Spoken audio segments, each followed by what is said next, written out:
When I see a family in clinic, one of the things they always want to know is when their kid is ready to go back to school or daycare, or when the child is too sick and they should keep them home.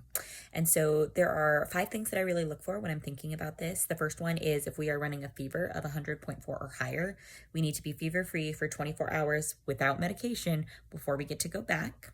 The other thing is if your child has something like a tummy bug and they are throwing up, we need to be at least 24 hours from the last vomiting episode before we can go back to daycare or school. And then if we're having a lot of the diarrhea symptoms that go along with that, we need to at least be able to contain stool to a diaper. So if we're having too much stool, if it's running out the side, then we probably need to be home for a little bit longer until our gut lining is a little bit more recovered from that. Other things that would make me keep a kid home from school is if our pain is so uncontrolled that we really can't participate in what we need to do, or we're needing pain medicine too frequently. If we are contagious, so if we have pink eye or strep or the flu, if we have a bacterial infection like those first two that we haven't been on the medication for long enough, so usually at least 24 hours, but your doctor will tell you individual recommendations when you visit with them for that illness.